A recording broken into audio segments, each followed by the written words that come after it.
Good evening, everyone. Good evening. Nakabay ba ko nga nawong nga imo ang katapad karon? Bago pa na ang nawong niya? Sige daw, try to tanawa na lang imong katapad and tutuki na imong tapad kung sabay something new nga imong nakitaan sa iyahan. Na ba? Uy, si Hana, o wala partner si Hana. Si Pastora mo, wala partner. Tanawa sa imo ang kuhain. Imo ang katapad. Tanawa rin sa something new nga imong nakitaan sa iyahan. Na ba? Na ba kayo na-observe?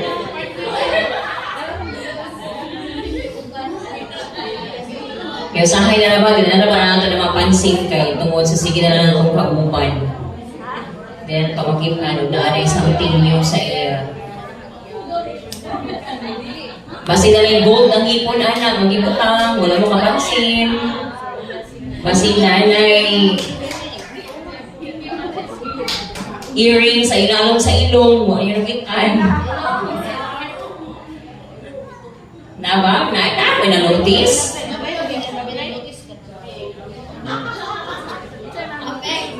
Or naka-notice ako of joy sa iyang mga mata. Nabay kalipay na inalapitan sa mga mata.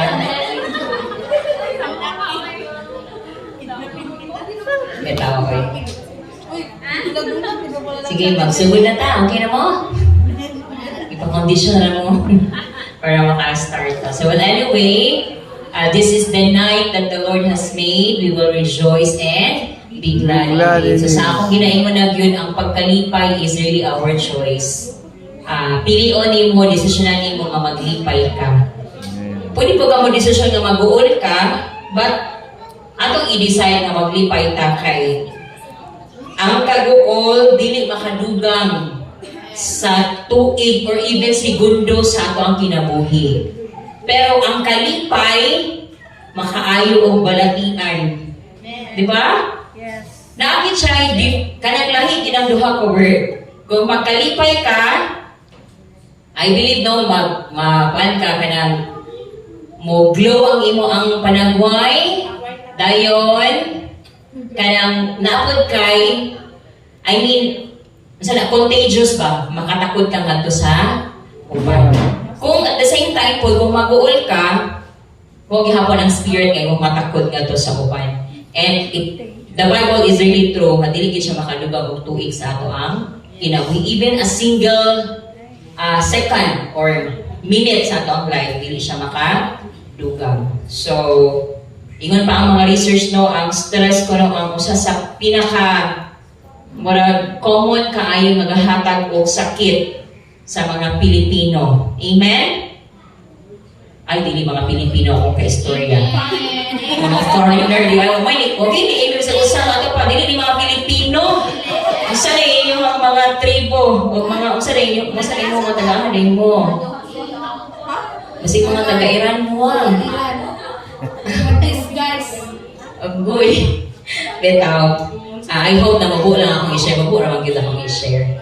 So, nakuha na ko anina na kanang passage sa Bible ba, sa book of Luke. Muni siya ako ang hisgutan atong Thursday night. By the way, I want to praise the Lord di ay kay kaya dugay na ako mapangandoy sa ako ang kinabuhi personally na as a family, magkaroon mi o family devotion na maski na ako maigsuon na sa lagyo ng lugar. And nakita ko na gina siya, I think magbulan na siguro mi. No, every Thursday, consistent na yun. So, si Papa, mapil siya. Pero itong Thursday, wala siya kapil, kaya wala siguro nabuhatan sa iyang apo.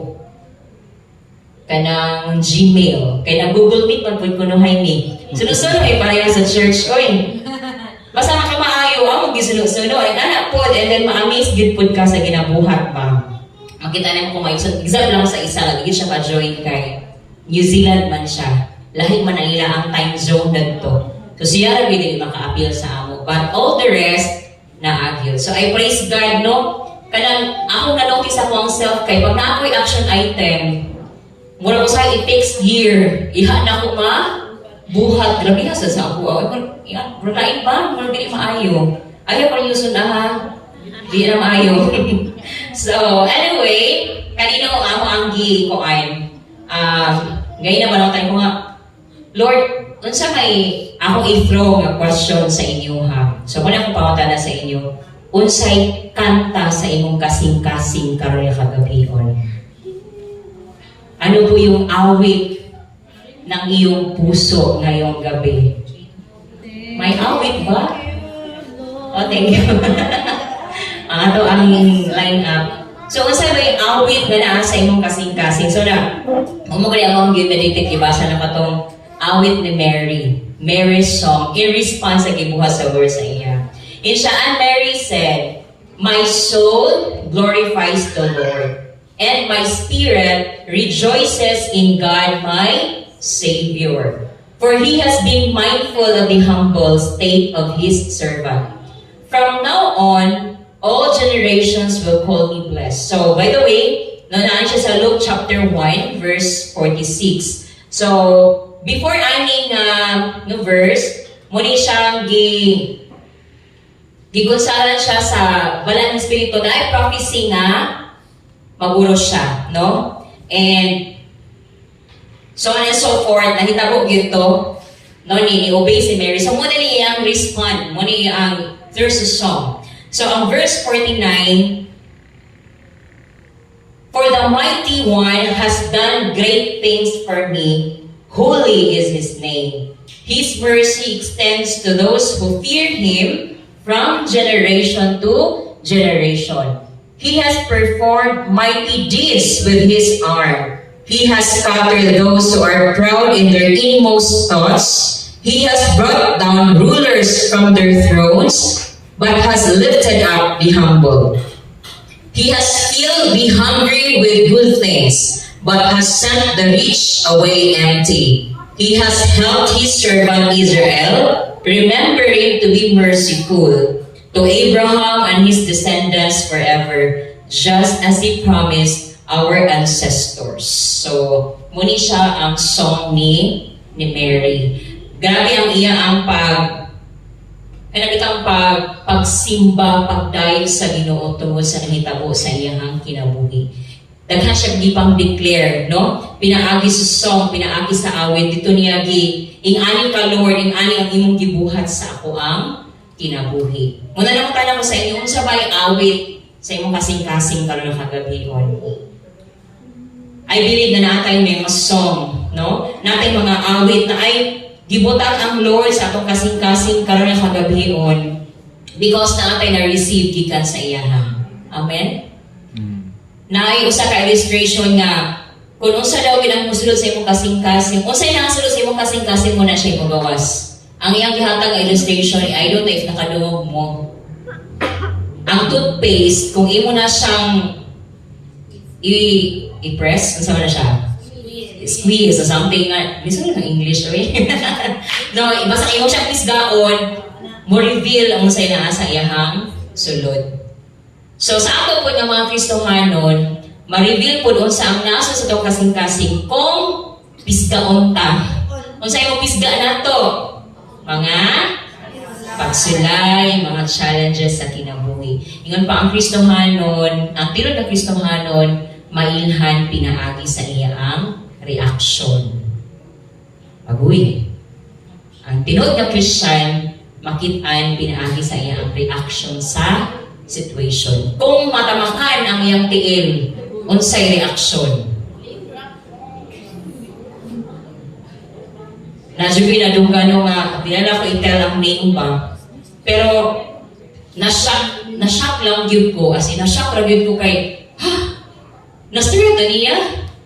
Ano lang mo ba kay, na-ay gi-face niya nga morag kakuyaw at mga panahon. And then, muto ni gawa sa iyang nadunggan man siya na ako sa kong dalunggan. Murag, nakuan lang ko bago na ko, Lord. Medyo na-burden ako ang heart at tumatay. Of course, Kristohanan po siya. So, kung sa ina nasunod sa imong kasing-kasing, pag naasa mga sitwasyon nga lisod, sa imong gawas sila na adiha.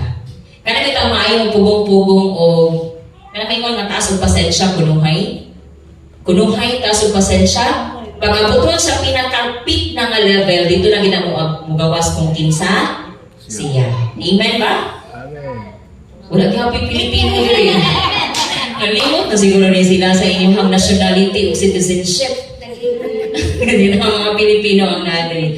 So, mo po niya ang nasa kasing-kasing ni Mary. No, tungod sa iyang kalipay, tungod sa nasinati niya mga dagkong butang magibuhat sa Ginoo sa iya, migawas gyud sa iyang mga baba. Amen? Amen. Oh, salamat kay mga nanay, mga Pinoy nga akong kaistorya karon nga kagabihon. Amen. Amen. Ay, nilaghan na yun ang mga Pinoy. Manindog ta, mga Pinoy. Na mga Pilipino, manindog ta. So, kana lang, no, may it be nga ang sulod sa itong kasing-kasing karon is a heart that is truly pure before the Lord. Dili man ko makakitaan na sa Pastor Ramay, dili makakita unsa na sa atong heart, pero surely ang Ginoo nakakitaan na. Unsay desire sa imong kasing-kasing, unsay awit sa imo ang dughan karon nga kagabion. Ingon sa Ate Jenny ganyan, thank you Lord. Napatay daghan ipagpasalamat sa iya. Amen. No daghan kay tag ipasalamat diha sa Ginoo. Namely, protection sa atong pag-anhi dinhi. Hangin nga magiginhawa. Amen. Pamilya nga naa ka, though dili perfect, but you are in your family, that's a blessing gikan sa Lord. Something to be grateful. Amen. Nang maskin naigera sa laing nasod, mahal ang palaliton, pero makasmile gihapon ka. Katapit akong gi-share sa inyo nga gi-reveal sa ako sa Lord bitaw nga even the simplest thing nga ato ang gakahita ko sa itong kinabuhi usay malimta nato o pasalamat kanang makalibang ka. Sorry for this, honey, nangaon. Kay nga no, not everyone able na gid makabuhat ka na. Makaihi ka. As in, bongga nga ihi, makaihi jud ka. You know what? Ang mga dialysis patient, like for example, Roger, murag tulog na ng jud ihian. Usahay ka na mga butang nga ba, dili ta makasave. Thank you. Kaya nga itong gina-look forward, minilyon na utang, dagko kayo nga mga gamit sa balay. Mga yan sa akong gina-picture, pero ang even ang mga little things. Karami ka makalakaw mo tarong, grabe, pasalamatan kita niyo sa Ginoo. Kaysa tinuod lang ako, purting sa kita sa kaong tiil. Murag ko, murag na kuyawan ko ba nga basig. Maabtan ko, ako gisya kong tiil pa, murag, there's something sa kong tiil, Lord. Masahay, baka na makahuna-huna ka ba to be thankful? Lord, salamat kaya akong tiil, makalakaw pag yun ko wherever I go. Makaluhog ka. Di ba? Makakita ka, nag-upan ka, maski mo sa guli ka sa ilang mata, wala naging bakit ang igsoon. Tama ba? Pero ikaw, ako, nalang kay eyeglass, pero at least makakita ka, how mo siya kuman, maski pabutangan mo, pila ka eyeglasses yung mata, di na siya nakakita. And yet, we are here right now. Di ba ito, pasalamat na sa Ginoo? Amen. No? So, daghan kay butang na itong pasalamatan, labi na yun ang kaluwasan na ito ang nadawatan. No? Ang kaluwasan, kagawasan, nga gihatag ni Lord sa matagusan nato kakagabi nga kinabuhi. That is why, karong kagabion, puno nato ning dapit, kalinga dapit sa mga pagpasalamat. As we say thank you, no, diha sa Lord. And as we sing this song, ako mga paghangyo sa matagusa. Kanang i-desire mo, Lord, tinuod jud ni. Mo kini ako ang song para sa imo mga karong kagabion. Are we ready? Yes. Andam na ba ta? Let us close our eyes and let us just talk to the Lord, talk to the Holy Spirit karong kagabion. Hallelujah. Oh, thank you, Lord. We praise you. We magnify you. We glorify your name. Our heart, oh God, is really filled with glorious things, oh God, yung gibuhat sa mga kinabuhi. And this evening, my prayer, our prayer, oh God, na puno ni mo ni nga dapit sa mga pagpasalamat diha kanimo karon na kagabihon, oh God. Yes, words dili enough napasidunggan ka because you have done so many things sa among kinabuhi. Dili gid mi makabayan diha kanimo, Lord. And despite of that, padayon gihapon ang imong pag-care, padayon gihapon ang imong pag-remind sa amoa, padayon gihapon ang imong pag-provide sa among mga panginahanglanon, padayon gihapon ang pabor, ang panalangin, ang imong gihatag sa matag usa na mga kinabuhi. And Lord, let it be that our hearts tonight na akyut ang purity, O God, na ang humbleness before you, nga mo i-acknowledge ang kamatuoran that apart from you, we can do nothing. Apart from you, wala gyud mi mahimo, Ginoo. And Holy Spirit of the living God, just want to honor you.